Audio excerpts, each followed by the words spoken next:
Hay una cuestión que también es interesante, que ya se ha mencionado en un evento similar a este en Buenos Aires, quizá casualmente en la Gran Logia, que fue tomado por el subsecretario de Cultura, Sebastián Friso, que es interesante para cerrar la cuestión de la que hace la ciencia y la masonería. ¿Por qué hablamos de ciencia y masonería?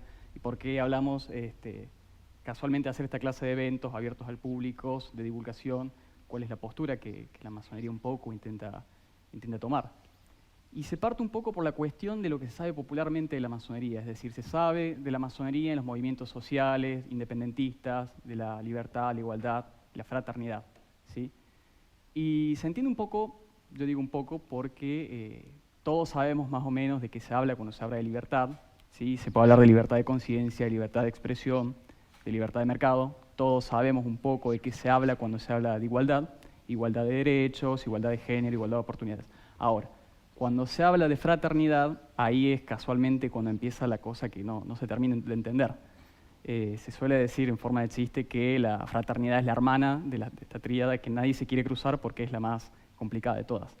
Y es la más complicada quizá porque cuando hablamos de fraternidad, es fraternidad y ya. Es una palabra que no tiene genitivo, es decir, no tiene una comparación a otra cosa que le permita entender. No hay fraternidad de algo, es fraternidad. Y quizá es el punto más interesante para hablar de ciencia y masonería, porque la fraternidad no es una hermandad en un sentido biológico, es decir, yo no soy hermano de él por parte de la madre o por parte de padre, ni nosotros somos también hermanos por parte de madre o padre. Aunque nosotros nos parezcamos. Aunque ellos dos se parezcan, sí. Por eso los elegimos, pero no. Sí. Cuando se habla quizá de fraternidad, se habla de una cuestión social, de una construcción social. Es decir, se habla de una hermandad que se elige. Es decir, yo lo elijo a él como mi hermano, yo lo elijo a él como mi hermano, y entonces uno al pertenecer elige quiénes son sus hermanos o hermanas.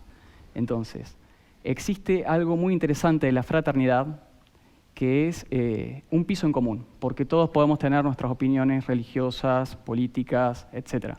Pero tenemos algo en común. Tenemos la fraternidad en común, tenemos una base en común que es la razón. La masonería casualmente considera que no existe otro medio de investigación que la razón. Y esto tiene que ver con la ciencia, porque la ciencia exige también un piso en común, exige a la razón en común. Y pensémoslo con los orígenes de la institución hace 300 años y algo, en los cuales muchas personas que eran perseguidas por sus ideas políticas o religiosas, no tenían otra alternativa que reunirse a escondidas en tabernas, ¿sí?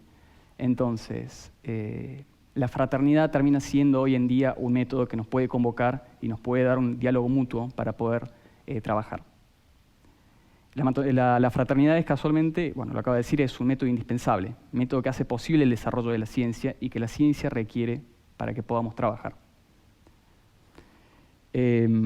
Simplemente mencionar esto, y me parece muy importante que este ciclo se lleve a cabo acá en Córdoba, casualmente porque fue un espacio de batalla, es decir, fue un campo de batalla entre el clericalismo y el liberalismo en las épocas de Sarmiento. No es casualidad que Sarmiento haya decidido fundar la Academia Nacional de Ciencia justamente en Córdoba y el Observatorio Astronómico también en Córdoba. Entonces, quizás Sarmiento haya tenido una postura más estratégica al considerar que un espacio que no se ocupa es un espacio que se pierde, ¿sí?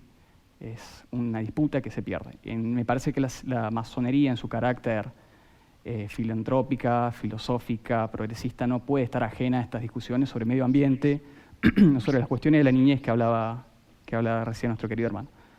Así que me parece muy importante que esta clase de eventos se realice en la Casa de la Masonería en Córdoba. Saludo la visita y agradecerte por participar, a la Subsecretaría de Desarrollo Regional también por el espacio que brinda y todo el marco que hace posible que hoy nos encontremos acá.